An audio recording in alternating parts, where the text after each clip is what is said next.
So I've got an old set of speakers that I really don't use very often. It's not that they don't sound good, it's just that they're not in the best condition. So let's give those old speakers some new life on modern builds.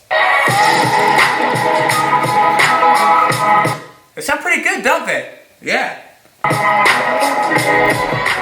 So before I could really start, I needed to figure out what was inside the cabinet. So I screwed the back panel off as well as the input panel, and I found a lot of insulation. So I took that out, set it to the side, and removed the speakers, making sure to keep the wiring intact. And I only planned on using one of the 7-inch speakers for each of the new speakers. Now all I need to do is take out one of the small tweeters from the other speaker box, as well as this input panel. Next, I got a piece of scrap walnut plywood from my desk build, and I laid out what my front panel is gonna look like. Once I figured it out, I cut my panels to size on the table saw. Then I laid out all the lines for the holes I'd be cutting for the speakers. Now obviously this is going to be totally dependent on the speakers you have, but I'll give some rough measurements in my written article. I was able to cut the hole out for the tweeter with a 2-inch Forstner bit, but for the larger 7-inch speaker, I broke out the old jigsaw. Now, I did not cut to the line. I left a lot of meat on there because I came back with the oscillating spindle sander to clean everything up. Next, I got a chamfering bit in my trim router, and I put a 45-degree angle across all of my edges. The chamfer on the tweeter hole is smaller than the 7-inch one, but I don't know the measurements because I just kind of did it by eye. The rest of the case for the speaker is going to be made out of maple plywood. Or maybe birch. I don't know, I've had this sitting in the shop for a long time, but I think it's maple. Either way, what I'm doing here is I'm using the table saw to make a 3/4 inch dado on the inside of the box. This is what the 3/4 inch piece of walnut plywood is going to rest in. And I'm doing a 45-degree miter across all of the outside, that way I have a continuous grain. I did this last week, but you saw how the results came out. This time it worked a little bit better. And instead of using a block plane, I just used a flush trim router bit along with a razor blade to flush the edging up. So the masking tape method of gluing up a box with miters is really quick and really easy.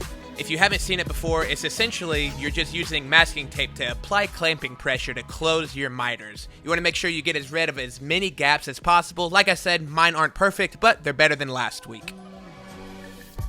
And while I sand everything smooth up to 220 grit, I want to thank this week's video sponsor, Audible. Audiobooks are a great way to make some of the less awesome tasks in your shop, like sanding, a lot more enjoyable. Right now, I'm listening to The War of Art by Steven Pressfield under the recommendation from Bob from the Making It podcast. It's a great book about what Prescott describes as the resistance that creatives and entrepreneurs face and how to sort of reach your full potential and be more prolific. Right now, Audible is offering a free 30-day trial of their service, and it comes with a free audiobook.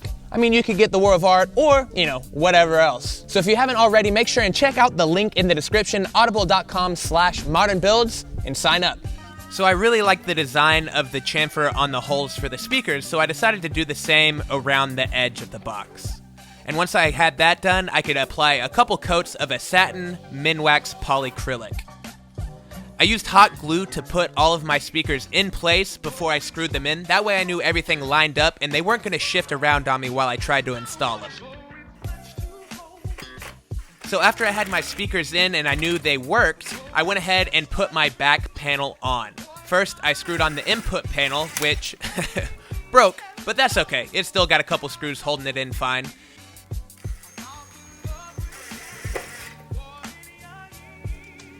After that, I put some insulation into the box. I really don't know if it needed it or not, but it was in the old cabinet, so I figured I might as well put it in the new one.